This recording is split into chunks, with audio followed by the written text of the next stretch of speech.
जब सूर्य रथ खरों ने खींचा तब नाम हुआ खरमास। खरमास क्या है? खरमास और मलमास में क्या अंतर है?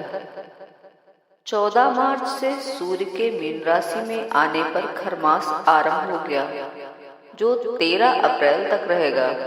इस अवधि में शुभ कार्य करना वर्जित माना गया है।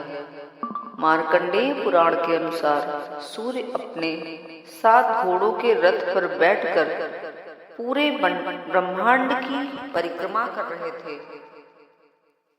इस परिक्रमा के दौरान सूर्य का रथ एक क्षण के लिए भी नहीं रुका, लेकिन निरंतर चलने और सूर्य की गर्मी से घोड़े प्यास तथा थकान से व्याकुल होने लगे। घोड़ों की दयनीय दशा देखकर सूर्यदेव ने उन्हें विश्राम देने और उनकी प्यास बुझाने के उद्देश्य से रथ रुकवाने का विचार किया, लेकिन उन्हें अपनी प्रतिज्ञा का स्मरण हो आया कि वे अपनी इस अनवरत चलने वाली यात्रा में कभी विश्राम नहीं लेंगे।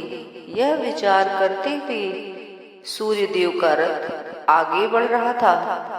कुछ दूर चलने पर सूर्य को एक तालाब के पास 2 खर गधे दिखाई दिए।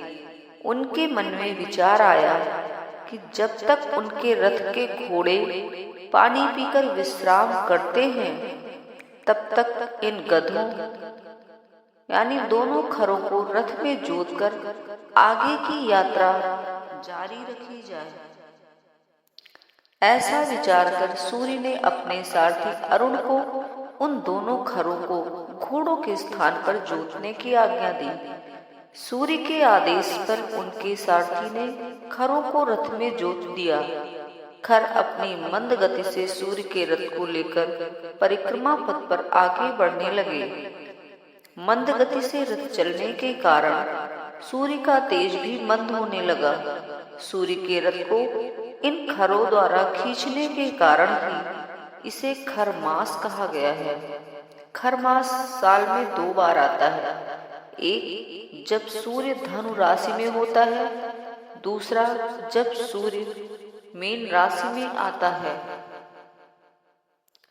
इस दौरान सूर्य का पूरा प्रभाव यानी तेज पृथ्वी के उत्तरी गोलार्ध पर नहीं पड़ता। सूर्य की इस कमजोर स्थिति के कारण ही पृथ्वी पर इस दौरान ग्रह प्रवेश, नया घर बनाने, नया वाहन, मुंडन, विवाह आदि मांगलिक और शुभ कार्य वर्जित माने जाते हैं। किसी नए कार्य को शुरू नहीं किया जाता, लेकिन इस मास में सूर्य और बृहस्पति की आराधना विशेष फलदायी होती है। गरुड़ पुराण के अनुसार खरमास में प्राण त्यागने पर सद्गति नहीं मिलती, इसलिए महाभारत में युद्ध के समय भीष्म पितामह ने अपने प्राण खरमास में नहीं त्यागे थे। उन्होंने सूर्य के उत्तरायण होने का इंतजार किया था। खरमास और मलमास में अंतर होता है। सूर्य के धनु और मीन राशि में आने पर खरमास होता है। यह साल में 2 बार आता है, जबकि मलमास 3 साल में 1 बार आता है।